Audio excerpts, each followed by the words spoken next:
It's 6:47 p.m. You're supposed to be there in 20 minutes. You're half dressed, your shoes are by the door, and a quiet, heavy weight has settled in your chest. You stare at your phone for a full minute. Then you type the text. "Hey, I'm so sorry. Something came up. Can we rain check?" You hit send, and for about 5 seconds, your entire body exhales. You feel lighter than you felt all day. Then the guilt starts.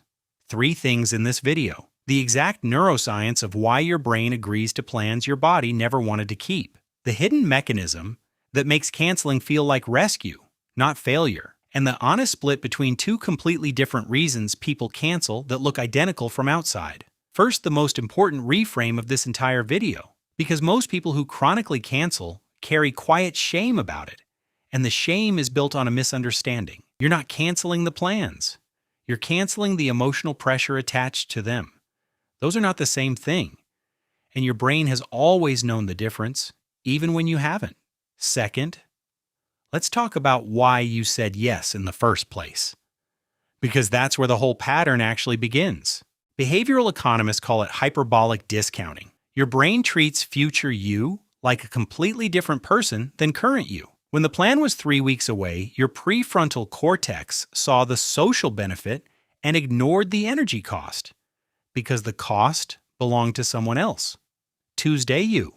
Some distant version of yourself who would presumably have energy.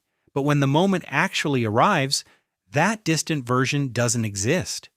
There's only you, right now, with the actual energy you actually have. And the bill that past you signed comes due in real time. You're not flaky. You're just paying for a financial decision made by a version of yourself who didn't have to live with it. Third, there's a specific cognitive error that makes the cancellation feel inevitable. Psychologist Timothy Wilson spent his career studying it. He calls it effective forecasting. His research found something brutal. Humans are systematically bad at predicting how we'll feel in the future. We dramatically overestimate the emotional intensity of upcoming events, both positive and negative. You think the party will be exhausting, draining, awkward, so you cancel to spare yourself the pain you've predicted. Wilson's studies showed something striking. Once people actually arrive at the event they were dreading, their mood almost always improves.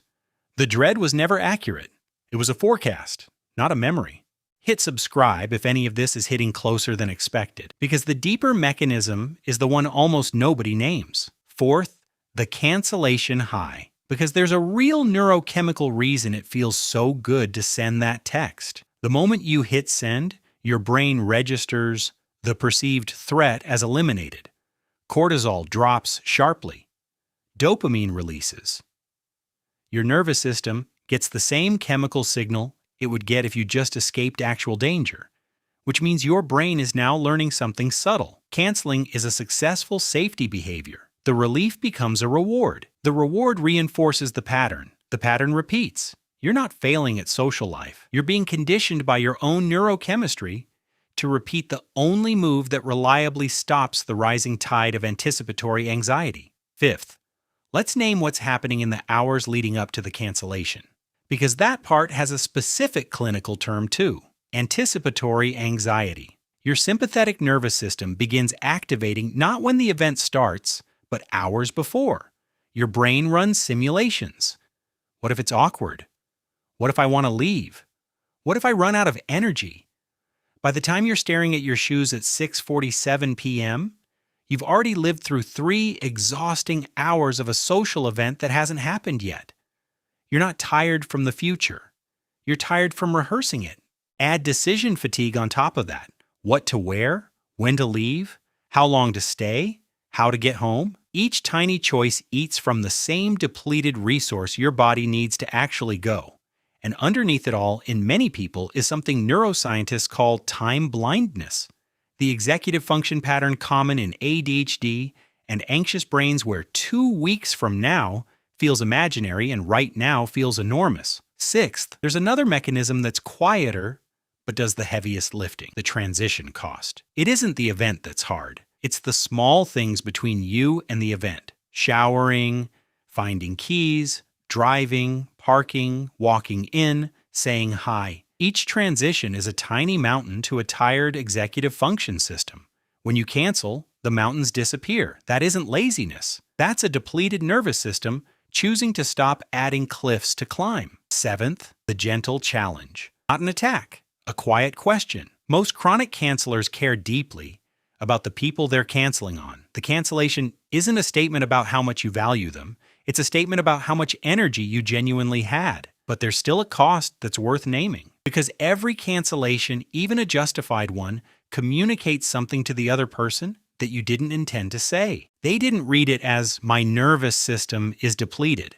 They read it as, I wasn't important enough. And both of you walk away hurting for completely different reasons. Eighth, and here's the honest split, because two completely different people cancel plans at the last minute. They look identical from outside, they're not. The first type is recovery canceling. You're genuinely depleted. You go home, you rest, your nervous system regulates, you wake up tomorrow with capacity again. The cancellation worked. The rest was real. The second type is avoidance canceling. You're not actually going to rest. You're going to scroll your phone, ruminate about canceling, feel quietly worse for hours, and end the night feeling smaller than when you started. Same behavior, opposite outcome. The test is simple. The morning after a cancellation, do you feel restored or do you feel smaller? Restored means you needed the break. Smaller means you're feeding a ghost. Almost everyone watching this is the first type most of the time. Genuine recovery.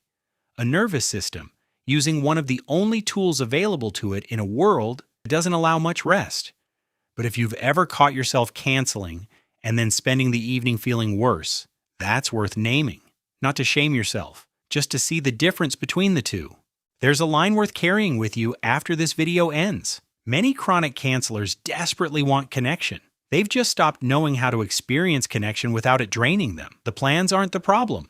The system that has to attend them is. Before you go, here's one thing to try in the next 24 hours. Researchers who study effective forecasting found one technique that works better than almost anything else. They call it the 10-minute rule. Next time you want to cancel, commit to going for 10 minutes. Tell yourself you can leave after one drink, one appetizer, one conversation. The forecast was the threat. The first 10 minutes is the correction. Most of the time, you'll stay. The dread was a prediction, not a reality.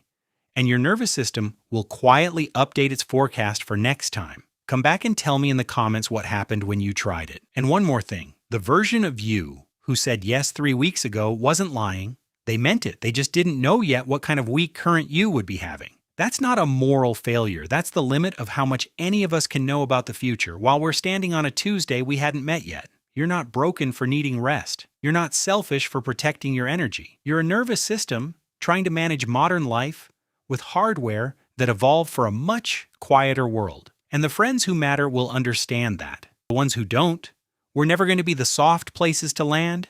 You needed them to be anyway. If any of this hit subscribe and like. It genuinely helps the channel reach more people who need to hear it. Tell me in the comments, when you cancel, do you usually feel restored after or smaller? Honest answer.